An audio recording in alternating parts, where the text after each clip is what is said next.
ಎಲ್ಲರಿಗೂ ನವರಾತ್ರಿಯ 4ನೇ ದಿನದ ಶುಭಾಶಯಗಳು. ಕುಷ್ಮಾಂಡ ದೇವಿಯನ್ನು ಈ ದಿನ ನಾವು ಪೂಜಿಸುತ್ತೇವೆ. ಪ್ರತಿದಿನದಂತೆ ಇವತ್ತು 4 ಗಂಟೆಗೆ ಎದ್ದು ಮನೆ ಕ್ಲೀನ್ ಮಾಡಿ ಪೂಜೆ ಎಲ್ಲ ಮುಗಿಸ್ದೆ. ಅದಾದಮೇಲೆ ಅಕ್ಕ ಹೇಳಿದರು ನಿನ್ನೆನೇ ಸೀರೆ ಹಾಕ್ಕೊಂಡು ಬಾ ರಕ್ಷಾ ಅಂತ. ಸೊ ಹಾಗಾಗಿ ಇವತ್ತು ಸೀರೆ ಹಾಕ್ಕೊಂಡು ರೆಡಿ ಆದೆ. ಅದಾದಮೇಲೆ ಎಲ್ಲರೂ ಟೈಮ್ ಆಯಿತು ಹೊರಡೋಣ ಅಂತ ಹೊರಟ್ವಿ. ನಮ್ಮ ರೋಡಿಂದ ಸ್ವಲ್ಪ ಮುಂದೆ ಸರ್ಕಲ್ ಇದೆ. ಆ ಸರ್ಕಲಲ್ಲಿ ಗಣೇಶನ ಇಟ್ಟಿದ್ದಾರೆ. ಅಲ್ಲಂತೂ ತುಂಬ ಚೆನ್ನಾಗಿ ಡೆಕೋರೇಷನ್ ಮಾಡಿದರು. ಅದಾದಮೇಲೆ ಬನ್ನಿ ಮರಕ್ಕೆ ಮತ್ತು ನಾಗರಕಲ್ಲಿಗೆ ಅರಳಿ ಮರಕ್ಕೆ ಪೂಜೆ ಮುಗಿಸಿದ್ವಿ. ತುಂಬ ಚೆನ್ನಾಗಿ ಇವತ್ತು ಕೂಡ ಪೂಜೆ ಆಯಿತು. ಅಲ್ಲಿ ತುಂಬ ಜನ ಬಂದು ಪೂಜೆ ಮಾಡ್ತಾರೆ. ನಾನು ಅಂದ್ಕೊಂಡಿದ್ದೆ ಇದೆಲ್ಲ ಹಳ್ಳಿ ಕಡೆ ಮಾತ್ರ ನಡೆಯುತ್ತೆ ಅಂತ. ಅದು ನಮ್ಮ ಭ್ರಮೆ. ಸಿಟಿಲೂ ಕೂಡ ಎಲ್ಲರೂ ಚೆನ್ನಾಗಿ ತುಂಬ ಪೂಜೆ ಮಾಡ್ತಾರೆ. ಅದಾದಮೇಲೆ ಮನೆಗೆ ಬಂದೆ. ಸರಿ ಇನ್ನೇನು ಕೆಲಸ ಅಂದ್ಬಿಟ್ಟು ಮೊದಲು ಸೌತೆಕಾಯಿ ಜ್ಯೂಸ್ ಕುಡಿದೆ. ಸೌತೆಕಾಯಿ ಜ್ಯೂಸ್ ಮಾಡ್ಕೊಂಡು ಕುಡಿದೆ. ಅಷ್ಟರಲ್ಲಿ ಅಮ್ಮ ಇದ್ದರು. ಅಮ್ಮಂಗೆ ಕಾಫಿ ಮಾಡಿಕೊಟ್ಟೆ. ಅದಾದಮೇಲೆ ಮಕ್ಕಳೆಲ್ಲರೂ ಹೇಳೋ ಅಷ್ಟರಲ್ಲಿ ಚಪಾತಿ ಎಲ್ಲ ರೆಡಿ ಮಾಡೋಣ ಅಂದ್ಕೊಂಡು ಸೌತೆಕಾಯಿ ಜ್ಯೂಸ್ ಮಾಡಿದ್ದನ್ನ ಕುಡಿದ್ಬಿಟ್ಟು ರೆಡಿ ಮಾಡೋಣ ಅಂದ್ಕೊಂಡು ಫಸ್ಟು ಸೌತೆಕಾಯಿ ಮಾಡಿರೋ ಜ್ಯೂಸನ್ನ ಕುಡ್ಕೊಂಡೆ. ಕುಡ್ದಾದ್ಮೇಲೆ ಚಪಾತಿ ಮತ್ತು ಸಾಗುನ ರೆಡಿ ಮಾಡಿದೆ. ಹಂಗೆ ಚಪಾತಿ ಮಾಡ್ತಾನೆ ಎಲ್ರಿಗೂ ಹಾಕ್ಕೊಟ್ಬಿಡ್ತೀನಿ ಬಿಸಿ ಬಿಸಿ ತಿನ್ನಲಿ ಅಂತ. ಸರಿ ಆಯಿತು ಅಂದ್ಬಿಟ್ಟು ಎಲ್ರಿಗೂ ಚಪಾತಿ 2 ಚಪಾತಿ ಹಾಕ್ಕೊಟ್ಟೆ.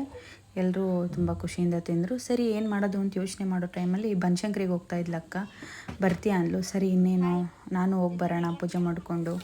ಹೆಂಗೂ ನವರಾತ್ರಿ ಅಲ್ವಾ, ಪ್ರತಿ ನವರಾತ್ರಿಲೂ ನಾನು ಯಾವಾಗಲೂ ಬನಶಂಕರಿಗೆ ದೀಪ ಹಚ್ತಿದ್ದೆ. ಈ ನಡುವೆ ಇಲ್ಲೇ ಬನ್ನಿಗೆ ಮರಕ್ಕೆ ಹಚ್ಚೋಣ ಅಂದ್ಕೊಂಡು ಬನ್ನಿ ಮರಕ್ಕೆ ಹಚ್ತಾ ಇದ್ದೆ. ಅಷ್ಟರಲ್ಲಿ ಅಕ್ಕನೂ ರೆಡಿ ಆದಳು. ನಾನು ರೆಡಿ ಆಗೋಣ ಅಂದ್ಬಿಟ್ಟು ರೇಷ್ಮೆ ಸೀರೆ ಹಾಕ್ಕೊಂಡು ಹೋಗೋಣ ಅಂತ ಅನಿಸ್ತು. ಸರಿ ಆಯಿತು ಅಂದ್ಬಿಟ್ಟು ರೇಷ್ಮೆ ಸೀರೆನೇ ಹಾಕ್ಕೊಂಡೆ. ತುಂಬ ಚೆನ್ನಾಗಿ ಕಾಣಿಸ್ತಾ ಇತ್ತು. ಅದಾದಮೇಲೆ ಅಕ್ಕ ಕೂಡ ಹೆಲ್ಪ್ ಮಾಡಿದ್ಲು ನನಗೆ ರೆಡಿ ಆಗೋಕ್ಕೆ. ಫೈನಲಾಗಿ ಈ ಲುಕ್ ಬಂತು. ನನಗಂತೂ ತುಂಬ ಇಷ್ಟ ಟ್ರೆಡಿಷ್ನಲ್ ಲುಕ್ಕಲ್ಲಿ ಕಾಣಿಸ್ಕೊಳ್ಳೋದು ಅಂದರೆ. ಮಾಡರ್ನ್ ಲುಕ್ಕೂ ಇಷ್ಟ, ಬಟ್ ಟ್ರೆಡಿಷ್ನಲ್ ತುಂಬ ಇಷ್ಟಪಡ್ತೀನಿ.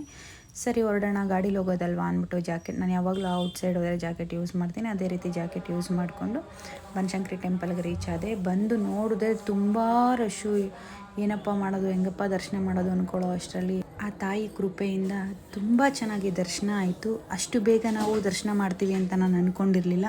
ಬನಶಂಕರಮ್ಮನ್ನ ನೋಡ್ತಾ ಇದ್ದರೆ ಎದ್ದು ಆಚೆ ಬರ್ತಿದ್ದಾರೆ ಅಂತ ಅನ್ನೋ ಅಷ್ಟು ಫೀಲ್ ಆಗ್ತಾಯಿತ್ತು. ತುಂಬ ಮನಸ್ಸಿಗೆ ನೆಮ್ಮದಿ ಆಗ್ತಾಯಿತ್ತು.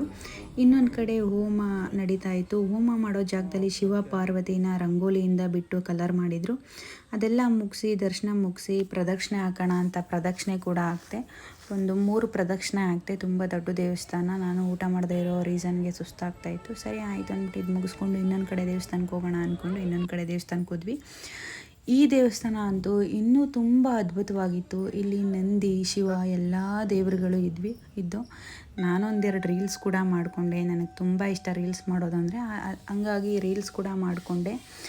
ಇಲ್ಲಿ ಕೋಟಿಲಿಂಗೇಶ್ವರದಲ್ಲಿ ಲಿಂಗ ಹೇಗಿರುತ್ತೋ ಹಾಗೆ ಇಲ್ಲೂ ಕೂಡ ಒಂದು ದೊಡ್ಡ ಲಿಂಗ, ನಂದಿ ಎಲ್ಲ ಇತ್ತು. ಬೆಂಗಳೂರಿಗೆ ಬಂದು 6 ವರ್ಷ 7 ವರ್ಷ ಆದ್ರೂ ನಾನು ಒಂದು ದಿನಕ್ಕೂ ಈ ದೇವಸ್ಥಾನಕ್ಕೆ ಹೋಗಿರಲಿಲ್ಲ.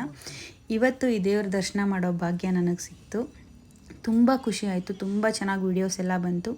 ನನಗೆ ಮನ್ಸಿಗೆ ತೃಪ್ತಿ ಆಗೋಷ್ಟು ವೀಡಿಯೋ ಮಾಡಿದ್ದೀನಿ. ನಾನು ಮಾಡಿರೋ ವೀಡಿಯೋಸ್ನ ಇನ್ಸ್ಟಾಗ್ರಾಮಲ್ಲಿ ಅಪ್ಲೋಡ್ ಮಾಡ್ತೀನಿ. ದಯವಿಟ್ಟು ಎಲ್ಲರೂ ನೋಡಿ. ಯಾರಿಗೆಲ್ಲ ನನ್ನ ವೀಡಿಯೋ ಇಷ್ಟ ಆಯಿತು ಲೈಕ್ ಮಾಡಿ, ಶೇರ್ ಮಾಡಿ, ಕಮೆಂಟ್ ಮಾಡಿ. ನಿಮ್ಮ ಪ್ರೀತಿ ವಿಶ್ವಾಸ ಯಾವಾಗಲೂ ಹೀಗೆ ಇರಲಿ ಅಂತ ಕೇಳ್ಕೊತೀನಿ. Thank you so